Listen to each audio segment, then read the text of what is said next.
Migraine genetical ആയിട്ടുള്ള ഒരു pre disposition ഉണ്ടോ എന്നുള്ളത് എല്ലാവരും ചോദിക്കുന്ന ഒരു ചോദ്യമാണ്. അതൊരു ബിഗ് എസ് ആണ് കേട്ടോ. കാരണം മൈഗ്രെയിൻ നിങ്ങളുടെ ഫാമിലി ഹിസ്റ്ററിയിൽ മൈഗ്രെയിൻ ഉണ്ടെങ്കിൽ നിങ്ങൾക്ക് വരാനുള്ള ചാൻസും വളരെ കൂടുതലാണ്. പക്ഷെ അതിന് ഒന്ന് രണ്ട് കാര്യങ്ങളുണ്ട്. അതിന് വേണ്ട ട്രിഗർ ഉണ്ടെങ്കിൽ മാത്രമേ അത് പുറത്തോട്ട് വരുള്ളൂ. ഒരു എക്സാമ്പിൾ പറയുകയാണെങ്കിൽ നമ്മളൊരു വിത്ത് മണ്ണിൽ ഇട്ട് കഴിഞ്ഞാൽ അതിന് വേണ്ട എൻവയോൺമെന്റ് ഉണ്ടെങ്കിൽ മാത്രമേ അതൊരു മരമായിട്ട് മാറുള്ളൂ. അതേപോലെ തന്നെയാണ് ഈ മൈഗ്രെയിന് വേണ്ട രീതിയിലുള്ള ട്രിഗേഴ്സ് ഉണ്ടെങ്കിൽ മാത്രമേ ഇത് നമുക്ക് ബോഡിയിൽ എക്സ്പ്രസ് ചെയ്യാനായിട്ട് തുടങ്ങുള്ളൂ. ഒരു പ്രീ ഡിസ്പോസിഷൻ ഉണ്ട് എന്ന് പറയുന്നത് നിങ്ങൾക്ക് വരാനുള്ള ചാൻസ് കൂടുതലാണ് എന്നുള്ളത് മാത്രമേ ഉള്ളൂ. പക്ഷെ അത് എക്സ്പ്രസ് ചെയ്യണമെങ്കിൽ വേണ്ട ട്രിഗേഴ്സ് വേണം എന്നുള്ളത്.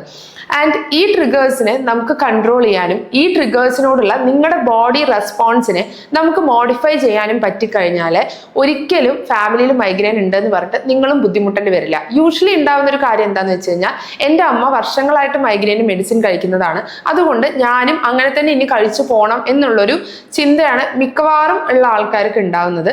പക്ഷെ ഈ ഒരു ബോഡിയുടെ റെസ്പോൺസ്, ഈ ഒരു ട്രിഗേഴ്സിനോടുള്ള ബോഡിയുടെ റെസ്പോൺസ് നമുക്ക് ചേഞ്ച് ചെയ്തെടുക്കാൻ പറ്റുവാണെങ്കിൽ അതുകൊണ്ട് നമുക്ക് ഈ ഒരു ലൈഫ് ലോങ് ആയിട്ട് വരുന്ന ഈ ഒരു സഫറിങ് നമുക്ക് കൺട്രോൾ ചെയ്യാനായിട്ട് പറ്റും.